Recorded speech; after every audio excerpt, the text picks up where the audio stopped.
My friend Takeshi worked as a night security guard at an abandoned psychiatric hospital in western Tokyo. The Matsuzawa complex had been closed for 15 years. The city still paid someone to watch. Every night, Takeshi would walk the same route through 7 buildings. Building A through F were manageable, even with their broken windows and peeling paint. But Building G was different. It had housed the most severe cases, the ones who never saw sunlight.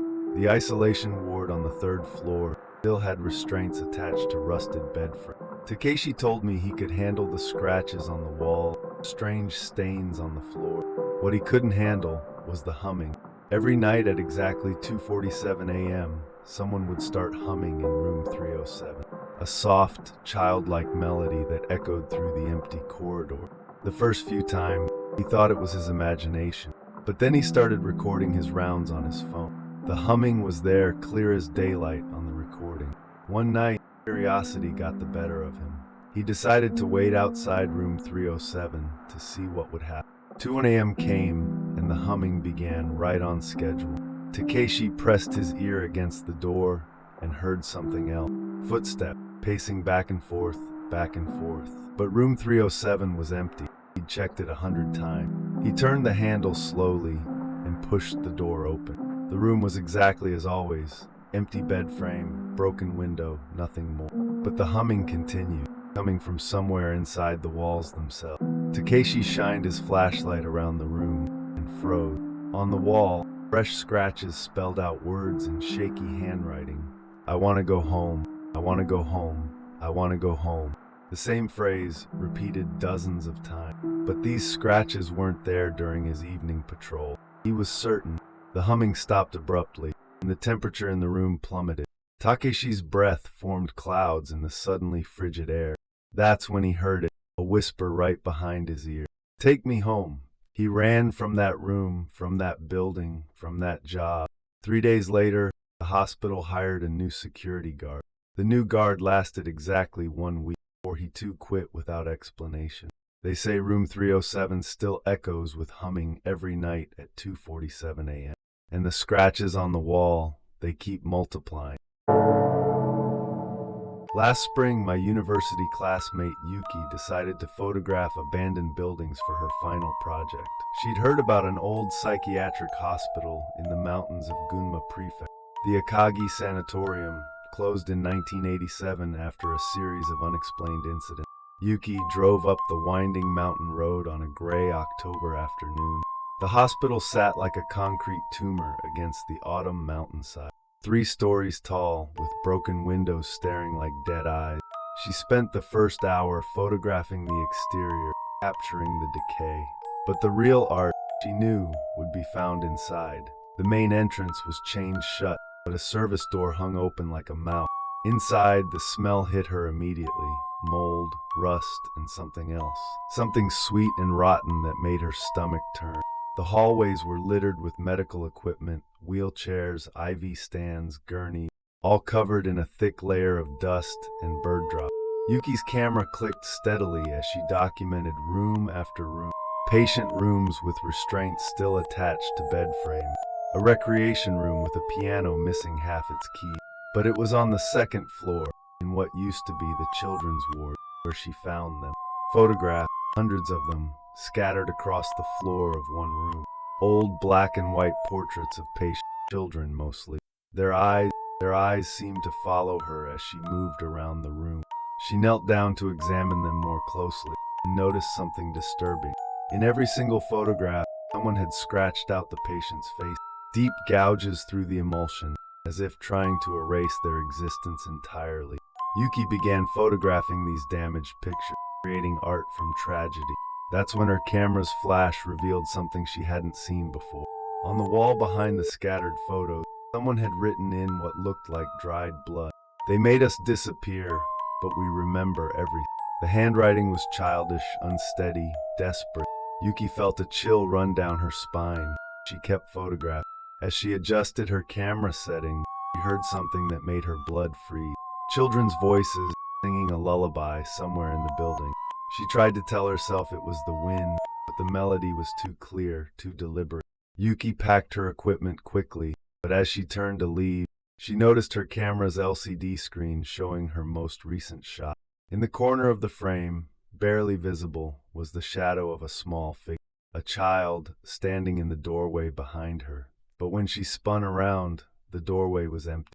Yuki ran from that hospital and never went back to develop those photographs. She threw the memory card away, but sometimes, late at night, she still hears that lullaby echoing in her dreams.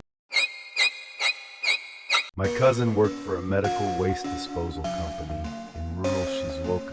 Usually he collected from active hospitals and clinics routine work.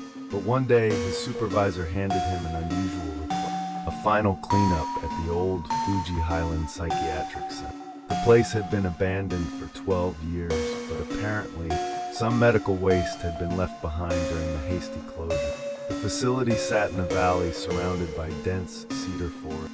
As my cousin drove up the access road, he noticed how quiet it was. No birds, no insects, just the sound of his truck's engine echoing off the tree. The hospital complex was larger than he'd expected, 5 interconnected buildings. A caretaker met him at the main entrance, an elderly man with nervous eyes. "Just collect what's in the basement storage room," the man said quickly. "Don't go anywhere else. Finish before dark." The basement was accessed through a service elevator that groaned with every floor. When the doors opened, the smell nearly knocked him over. Formaldehyde mixed with decay, and something else he couldn't identify. The storage room contained dozens of containers, labeled with dates from the 1980s. Tissue samples, surgical specimens, things that should have been disposed of decades ago. As he loaded container after container onto his cart, my cousin started hearing sounds from deeper in the basement. Footsteps, doors opening and closing, the squeak of wheels on linoleum. He told himself it was just the building settling. The sounds were too rhythmic, too purposeful. Curiosity got the better of him, and he followed a corridor deeper into the basement. The hallway led to what looked like an operating theater.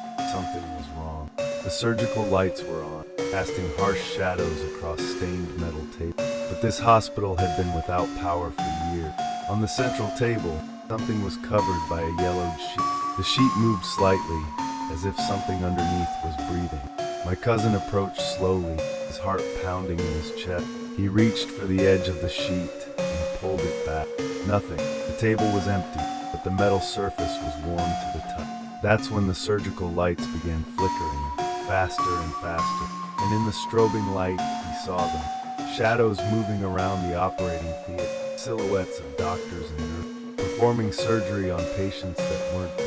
My cousin ran back to the storage room, finished loading his truck in record time. But as he drove away, he looked in his rearview mirror and saw every window in the hospital blazing with light. The caretaker called the next day, asking why he'd left the job half finished.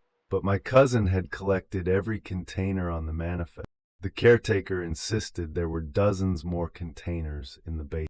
Containers that kept multiplying, no matter how many times they were removed. 3 years ago, a popular urbex YouTuber named Kenji decided to live stream from Japan's most haunted hospital, the Nakano Psychiatric Institute in Nagano Prefecture, abandoned since 1994. Kenji had explored dozens of abandoned buildings, but never attempted a live broadcast. His viewers had been requesting it for months, and Halloween seemed like the perfect time. The hospital sat on a hill overlooking a small mountain town. 4 stories of brutalist concrete, the reputation that kept even other explorers away. At 11 p.m., Kenji started his stream. Over 3,000 viewers tuned in immediately. "Good evening, everyone," he whispered into his camera. "Tonight, we go where others fear to tread." The first floor seemed normal enough, typical abandoned hospital decay. Broken tiles, graffiti, the usual debris left by previous trespass. But his viewers began commenting about strange sounds in the background. Sounds that Kenji couldn't hear, but were clearly audible through his microphone. On the second floor, comments became more urgent. "Someone's following you. Turn around. There's a shadow behind you." Kenji spun his camera around repeatedly but saw nothing. The third floor was where things changed. The isolation ward, padded cells with doors that still locked from the outside. Kenji's camera began glitching, the image stuttering and pixelating randomly. His viewers' comments flooded the chat. "The feed is corrupted. Are you seeing this? But on Kenji's end, everything looked normal. He entered one of the padded cells, and that's when his viewers saw something he did. In the corrupted video feed, figures began appearing in the corners of the frame. Patients in hospital gowns standing just out of Kenji's line of sight. The chat exploded with warnings, but Kenji couldn't read them fast enough. Then the audio cut out completely. For 30 seconds, viewers watched in silent horror as the camera showed Kenji talking to someone off-screen. Someone they couldn't see, but Kenji clearly could. His expression changed from confusion, fear, to something else entirely. When the audio returned, Kenji's voice was different. Flat, emotionless, like he was reading from a script. "Everything is fine here," he said to the camera. "Patients are cooperative." The viewers knew something was wrong. They couldn't look away. Kenji walked mechanically through the hospital, his movements puppet-like. He entered rooms that should have been empty and had conversations with invisible occupants. The stream continued for 3 more hours until dawn broke. Then the feed cut to black. Kenji was found 2 days later by police, sitting in the hospital's lobby, catatonic, unresponsive, staring at something only he could see. He never spoke again, and the live stream video was mysteriously deleted from all platforms. But some viewers saved copies, and if you know where to look, you can still watch Kenji's descent into madness, frame by corrupted frame. This story was told to me by an elderly woman at a bus stop in Kyoto. She had worked as a night nurse at the Yamashina Psychiatric Hospital in the 1980s. The hospital closed suddenly in 1989 after what the papers called administrative issues. But she knew the real reason, and she'd carried the secret for 30 years. "I worked the graveyard shift," she told me, her hands shaking as she spoke. 11 p.m. to 7 a.m., just me and the paper. The hospital had 3 wards: general psychiatric, long-term care, and the secure unit. The secure unit housed patients who had done terrible things. Every night, she would make her rounds, checking on each patient at predetermined intervals. Most were medicated, sleeping deeply, no trouble at all. But room 23 in the secure unit, room 23 was different. The patient there never seemed to sleep, always sitting upright in bed, staring at the small window in the door, waiting for her to appear. He never spoke, she continued, just watched and smiled. One night in December, during a particularly bad snowstorm, she noticed something odd during her 2 a.m. round. Room 23 was empty. The door was still locked, but the patient was gone. She checked her key, called security, but there was no sign of forced entry. The window was too small for a person to fit through, but it was still locked from the inside.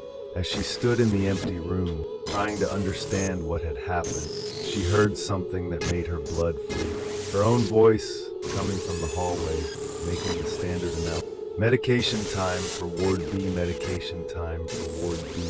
But she was standing in room 23, not making any announcement. She crept to the door and peered through the window into the hallway. There, walking away from her, was herself. Same uniform, same hair, same everything, but wrong somehow. The other nurses' movements were too fluid, too perfect. And when it turned to look back at room 23, it wore the patient's smile. She locked herself in room 23 until morning, until the day shift arrived. When she tried to explain what happened, no one believed her. The security cameras showed her making her normal rounds, nothing unusual. But she knew what she'd seen, and she quit that very day. 3 months later, the hospital closed permanently. The official reason was budget cut, but the real reason was that too many night shift workers had reported seeing themselves in the hallway. "Sometimes," the old woman told me as her bus arrived, "I still dream about that place, and in my dreams, I'm still making my rounds, even though I know I'm asleep." As she boarded the bus, I noticed something that made my skin crawl. Her reflection in the bus window was smiling that same patient smile.